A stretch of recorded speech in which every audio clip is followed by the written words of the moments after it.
Welcome to Vaishnavi online HP TET classes. आज हम HP TET medical नवंबर 2021 का केमिस्ट्री सेक्शन डिस्कस करने जा रहे हैं। सबसे पहला क्वेश्चन आया है, मेन ग्रीन हाउस गैस कौन सी होती है।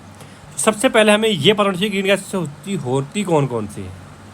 तो सबसे पहले लिखेंगे दैट इज़ CO2, फिर मीथेन, फिर ओजोन, फिर वाटर वेपर और फिर होते हैं सल्फर के ऑक्साइड और नाइट्रोजन के ऑक्साइड। अब देखो होता क्या है, जब मेन पूछा, जब बोलते हैं हम किसी चीज़ के बारे में मेन पता करना है, तो मेन कौन होता है जिसके पास ज़्यादा शेयर होते हैं। जैसे कि मान लो तो मेन क्या होगा, जो सब ज़्यादा पाया जाता है, दैट इज़ अबाउट 60% जो होती है वो CO2 होती है। तो आंसर विल बी और carbon dioxide, that is not D नहीं है। अब दूसरा आपको क्वेश्चन पूछता है, अगर मेन बायोगैस पूछी थी तो क्या होना था। अगर मेन बायोगैस पूछी तो क्या होना था, दैट इज मीथेन। क्या होना था, मीथेन।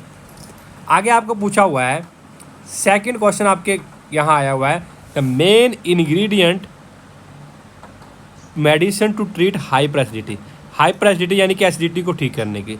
सबसे पहले ये पता होना चाहिए कि ऐसी दवाई जिससे हम एसिडिटी को ठीक करते हैं उसको क्या बोलते हैं।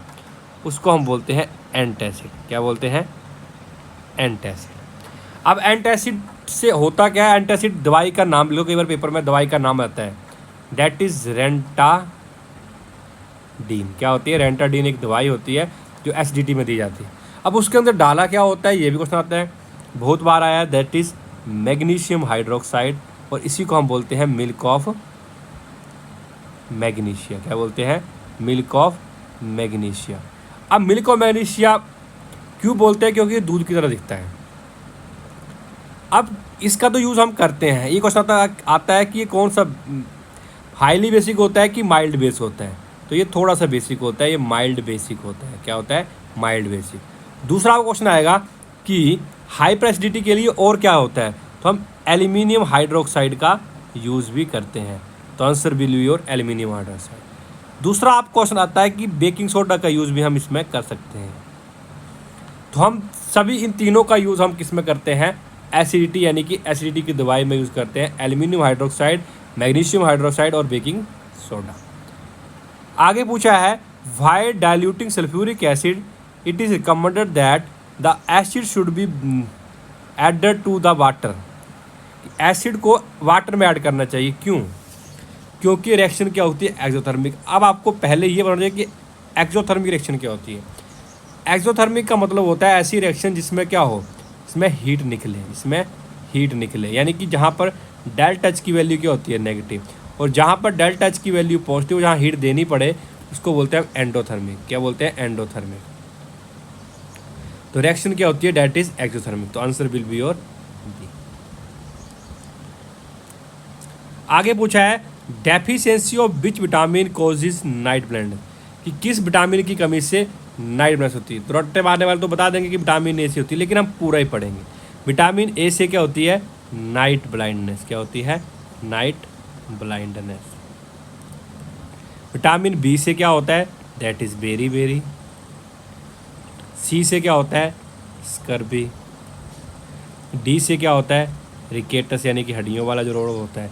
ई से क्या होता है, इनफर्टिलिटी होता है। अब और क्या क्वेश्चन आता है, क्वेश्चन आता है कि ऐसे कौन से विटामिन होते हैं जो पानी में घुलते हैं। तो बी और सी जो होते हैं वो पानी में घुलते हैं, ये वाटर सोलेबल होते हैं। दूसरा क्वेश्चन आता है कि फैट सोलेबल कौन से होते हैं। तो फैट सोलेबल की रहना, दैट इज़ कीड़ा, जैसे हम पहाड़ी में बोलते हैं कीड़ा। तो कीड़ा मतलब विटामिन के, ई, डी और ए। दूसरा क्वेश्चन आता है कि कौन से विटामिन में कोबाल्ट धातु होती है। आपको पेपर में क्वेश्चन आता है कौन से विटामिन में कोबाल्ट धातु, दैट इज B12 में क्या होती है, कोबाल्ट धातु होती है। क्या होती है, B12 में कोबाल्ट धातु होती है। फिर क्वेश्चन आता है कि कौन सा विटामिन जो होता है वो ब्लड कोगुलेशन के लिए होता है। तो विटामिन के लिए होता है ब्लड कोगुलेशन के लिए होता है, ब्लड को कोगुलेट करने के लिए होता है। आगे आपको क्वेश्चन आता है कि सभी का नाम लिखिए। तो नाम के लिए आपको एक ट्रिक याद रखनी है, दैट इज रथ एक टॉफी। क्या रखना है, रथ एक टॉफी, यानी कि र से रेटिनॉल, थ से थायामाइन, ए से एस्कॉर्बिक एसिड, के से कैल्सीफिरोल, टी से टोकोफिरोल। तो क्या हो गया, ये ए का हो गया, ये बी का हो गया, ये सी का, ये डी का और ये फिर ई का। विटामिन सी किस में होता है, एस्कॉर्बिक एसिड जो होता है वो आंवले वगैरह में होता है। किस में होता है, आंवले वगैरह में।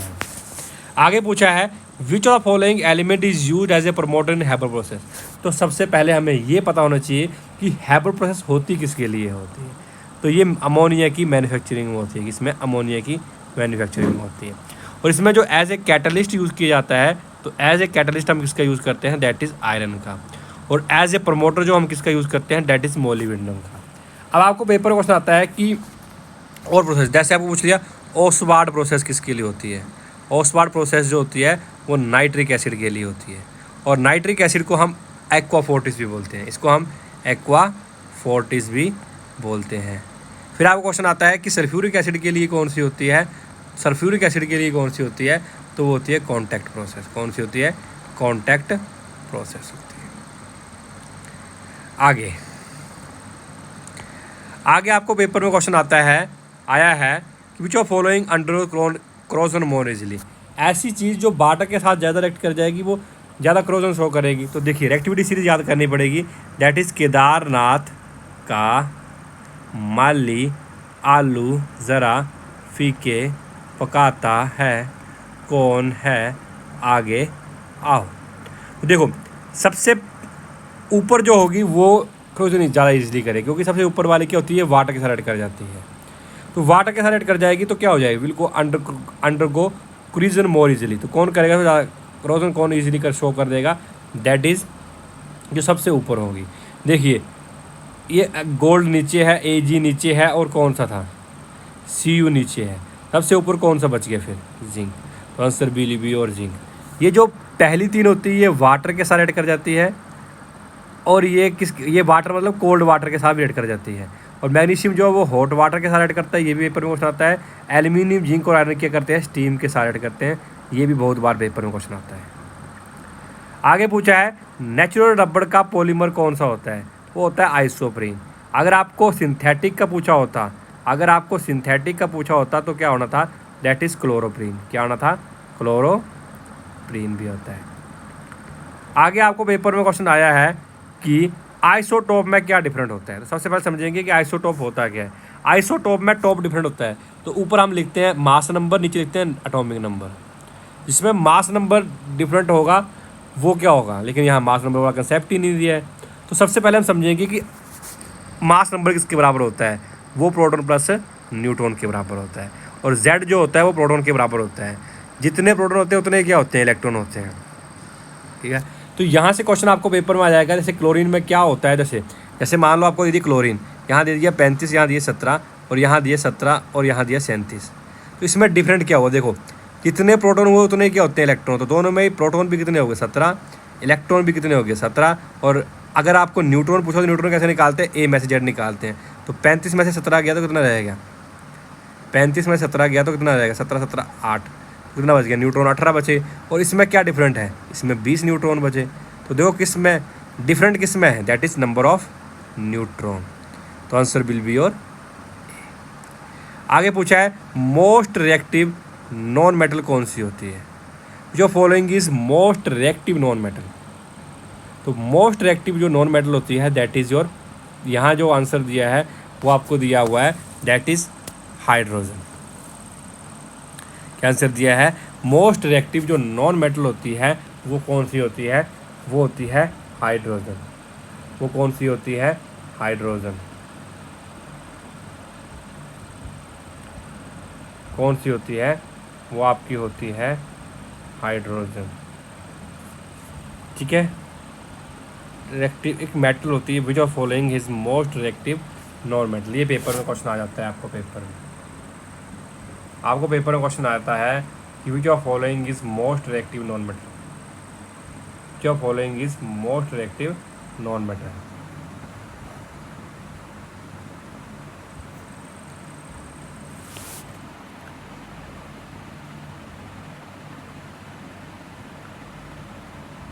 मोस्ट एक्टिव नॉन मेटल जो होता है, इसमें आंसर यहाँ गलत दिया है, यहाँ हाइड्रोजन नहीं होता है, यहाँ फ्लोरीन होगा। Answer will be your fluorine. इसमें थोड़ा कन्फ्यूजन था, तो इसका जो आंसर होगा दैट इज़ फ्लोरीन। आगे पूछा है आइसोबार में क्या डिफरेंट हो। आइसोबार देखो, आइसोबार में क्या होता है, आइसोबार में जो मास नंबर होता है वो सेम होता है। मास नंबर क्या होता है, सेम होता है। देखो मास नंबर सेम होना चाहिए, यहाँ पर मास नंबर क्या सेम होना चाहिए। चलिए देखो, आइसोबार हुआ ना, आइसोबार में क्या होता है, आइसोटॉप में टॉप डिफरेंट होता है, लेकिन इसमें क्या होता है, टॉप सेम होता है। यहाँ क्वेश्चन में गलत दिया हुआ है, यहाँ पर 48 नहीं, यहाँ 40 होगा। यहाँ गड़बड़ी दी है ना, यहाँ गलत किया हुआ, यहाँ 40 होना था। ठीक है, 40 वाला एक ही ऑप्शन है, दैट इज़ योर ए, तब आना था। यहाँ गलत दिया है, आंसर विल बी ए। आगे पूछा है विच ऑफ फॉलोइंग, यहाँ गलत ऑप्शन है, ये गलत आंसर दिया हुआ है। Which of following element have largest atomic radii. तो कैसे करेंगे चेक, देखिए हाइड्रोजन, लिथियम, सोडियम, पोटाशियम। देखो बेरिलियम, मैग्नीशियम आता है, मैग्नीशियम आ गया यहाँ पर। ठीक है, मैग्नीशियम आ गया। सीजियम, सीजियम कहाँ आएगा, सबसे नीचे आएगा। सीजियम सबसे नीचे आएगा, क्योंकि क्या होता है, hydrogen, lithium, sodium, potassium, rubidium, caesium, francium. Hydrogen, lithium, sodium, potassium, rubidium, caesium और फ्रांसियम। अब सीजियम नीचे आ गया, देखो पोटाशियम भी हो गया, यहाँ क्या हो गया, मैग्नीशियम हो गया, और स्ट्रोनियम जो होगा वो क्या होता है, नीचे आएगा। सब जहाँ किसका साइज होगा, दैट इज़ सीजियम का। तो आंसर बिल भी और सीजियम, क्योंकि डाउन द ग्रुप क्या होता है, एटॉमिक साइज क्या हो जाता है, इनक्रीज़ कर जाता है, और लेफ्ट से राइट क्या कर जाता है, डिक्रीज़ कर जाता है। आगे पूछा है the process of separate grain from the shaft, तो उसको हम बोलते हैं विनोइंग। विनोइंग मतलब बीनना, जिसको हम पहाड़ी में बोलते हैं बीनना। ठीक है, हार्वेस्टिंग आपको पता है क्या होता है, जब हम कोई चीज़ पक जाती है उसको काटना, दैट इज़ हार्वेस्टिंग। थ्रेशिंग क्या होता है, जैसे हम थ्रेशिंग करते हैं, जैसे हम कई बार जो हमारे गेहूँ बारे काटते हैं उसके बाद उसकी थ्रेशिंग करते हैं, वो होती है थ्रेशिंग। आगे पूछा है the boiling difference between boiling and evaporation. तो सबसे पहली बात यह है कि बॉइलिंग जो होती है वो किसी भी टेम्परेचर पर नहीं होती। बॉइलिंग के लिए एक पर्टिकुलर, जैसे आपको पता है पानी 100 डिग्री पे बॉयल करता है, तो वो 100 पे बॉयल करेगा, 50 पे नहीं कर जाएगा। तो boiling takes place in a particular temperature but evaporation can not. ठीक है, boiling can cause reduction in the volume, evaporation does not, ऐसी बात नहीं है। Evaporation can takes place any temperature, evaporation can takes place any temperature. Evaporation किसी भी इस पर होती है, लेकिन बॉइलिंग जो होती है वो एक पर्टिकुलर टेम्परेचर पे ही होती है, ये भी याद रखना है। और इवेपोरेशन जो वो सरफेस फिनोमेना है, और बॉइलिंग जो है वो बल्क फिनोमेना है। ये पेपर में क्वेश्चन आ जाता है कई बार, ये भी आपको पेपर में क्वेश्चन आ सकता है। आगे आपको पूछा हुआ है कि which of following polymer is used as with is a bullet proof glass. तो बुलेट प्रूफ अगर जैकेट पूछा होता तो जैकेट में क्या होता है, दैट इज़ कैल्वर होता है। और अगर आपको पूछा है बुलेट प्रूफ ग्लास तो उसमें लेक्सन होता है, क्या होता है, लेक्सन। वैसे अकॉर्डिंग टू HP टेंडनसर की उन्होंने कैल्वर भी दिया हुआ था और नेक्सन भी दिया हुआ था। दोनों आंसर वैसे गलत नहीं है, लेकिन जो मैंने बुक में पढ़ा है तो वहाँ पर लिखा था दैट इज़ किसका यूज़ करते हैं, हम लेक्सन का यूज़ करते हैं। अगर बुलेट प्रूफ जैकेट पूछा था तो किसका होना था, दैट इज़ कैल्वर का। ये भी पेपर में क्वेश्चन आता है।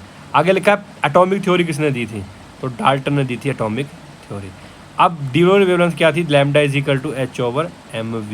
ये भी पेपर में क्वेश्चन आ सकता है। आप मैडलिव ने क्या दिया था, पीरियोडिक टेबल दिया था। पीरियोडिक टेबल का जो बेस था वो क्या था, दैट इज़ एटॉमिक मास या एटॉमिक वेट बोलते हैं हम इसको, एटॉमिक वेट था। ये भी पेपर में क्वेश्चन आता है। रदरफोर्ड में क्या दिया था, अल्फा रे स्कैटरिंग इफेक्ट, स्कैटरिंग एक्सपेरिमेंट किया था, और उससे किसकी खोज हुई थी, दैट इज़ न्यूक्लियस की खोज हुई थी। ये भी आपके पेपर में क्वेश्चन आ जाता है। आगे पूछा है which of following is known as super halogen. तो सुपर हेलोजन किसको बोलते हैं, दैट इज़ फ्लोरीन, किसको बोलते हैं, फ्लोरीन को। अगर आपको ये क्वेश्चन आता है कि हेलोजन कौन सा ग्रुप होता है, तो वो होता है 70th ग्रुप, और इसका जो इलेक्ट्रॉनिक कन्फर्मेशन होता है दैट इज़ NH2Np5। और नोबल गैस का क्या होता है, नोबल गैस का होता है दैट इज़ NH2Np6। ये भी पेपर में बहुत बार आता है। आयोडीन के बारे में पता होना चाहिए, लस्ट्रस नॉन मेटल, कौन सी है ये, लस्ट्रस नॉन मेटल। ब्रोमीन क्या है, ब्रोमीन जो है वो non metal which is liquid, non metal, liquid non metal कौन सी है, that is liquid non metal. और मेटल कौन सी होती है, दैट इज़ मर्करी। और क्लोरीन का यूज़ हम कहाँ करते हैं, प्योरीफिकेशन ऑफ वाटर में यूज़ करते हैं। आगे लिखा है परमानेंट हार्डनेस को रिमूव करने के लिए कौन सा मेथड यूज़ करते हैं, डैट इज़ वाशिंग सोडा का यूज़ करते हैं। किसका यूज़ करते हैं हम, वाशिंग सोडा का यूज़ करते हैं, डैट इज़ Na2CO3.10H2। आगे पूछा है कि acid generally stored in A battery, battery में जो एसिड होता है दैट इज सल्फ्यूरिक एसिड, और इसी को हम क्या बोलते हैं, उसी को हम ऑयल ऑफ विट्रोल भी बोलते हैं। क्या बोलते हैं, ऑयल ऑफ विट्रोल भी बोलते हैं। हाइड्रोक्लोरिक किस में होता है, ये पेट में होता है, ये भी पेपर क्वेश्चन होता है।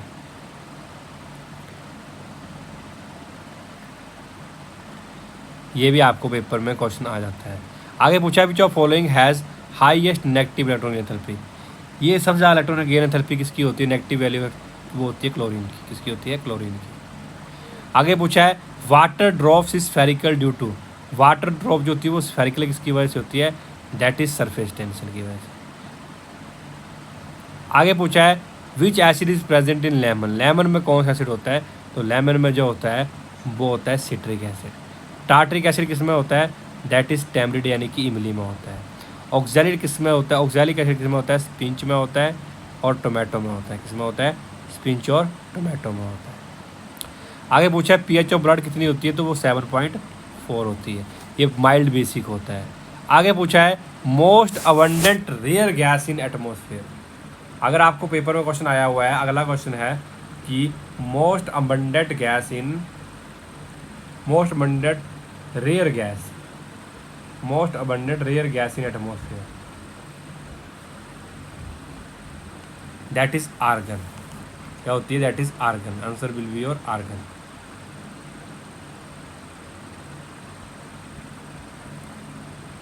आगे पूछा ये कितनी होती है, 0.93%, ये भी याद रखना।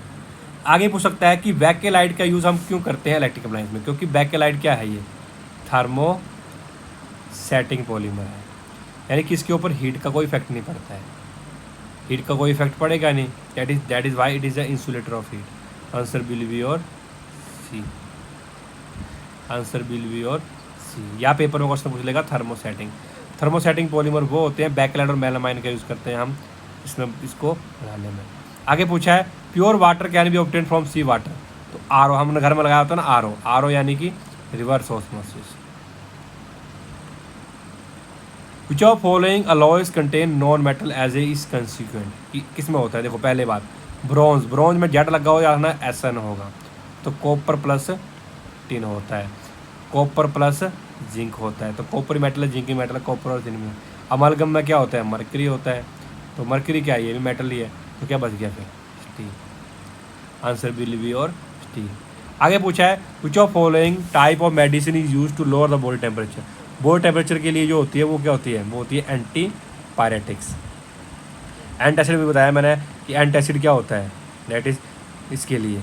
एंटीबायोटिक जो पहले एंटीबायोटिक थी वो कौन सी थी, ये पेपर में क्वेश्चन आता है कि फर्स्ट एंटीबायोटिक कौन सी थी, आपको पेपर क्वेश्चन आ सकता है फर्स्ट एंटीबायोटिक कौन सी थी। फर्स्ट एंटीबायोटिक जो थी वो क्या थी, पेनिसिलिन थी, वो कौन सी थी, पेनिसिलिन थी। किसने की थी, अलेक्जेंडर फ्लेमिंग ने, किसने दी, अलेक्जेंडर फ्लेमिंग ने। एक आती है ब्रॉड स्पेक्ट्रम एंटीबायोटिक, एक आती है ब्रॉड स्पेक्ट्रम एंटीबायोटिक, ये भी बड़ी बात आती है, तो वो होती है क्लोरोनीफिनिकोल, क्लोरोनीफिनिकोल। कौन सी होती है, क्लोरोनीफिनिकोल। ये भी आपको पेपर में क्वेश्चन आ जाता है।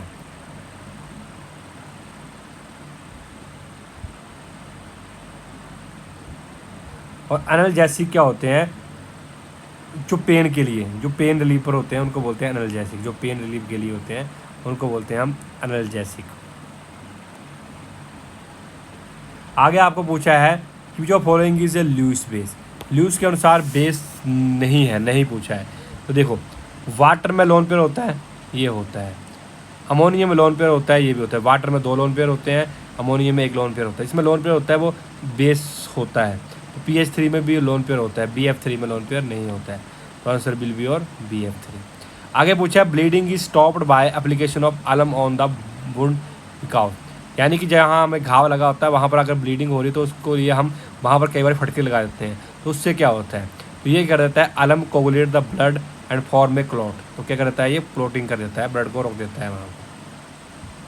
आगे पूछा है if the pressure on the liquid is increase the boiling point. देखो जब हम प्रेशर इंक्रीज करेंगे तो क्या होगा, उसके जो मॉलिक्यूल होंगे उसके बीच में क्या हो जाएगी, फोर्स ऑफ अट्रैक्शन ज़्यादा हो जाएगी। फोर्स ऑफ अट्रैक्शन ज़्यादा होगी तो बॉन्ड स्ट्रॉन्ग हो जाएगा, तो उसको बॉइलिंग करने के लिए उसके लिए और ज़्यादा प्रेशर लगाना पड़ेगा, यानी कि टेम्परेचर लगाना पड़ेगा, तो बॉइलिंग पॉइंट क्या हो जाएगा, इंक्रीज हो जाएगा।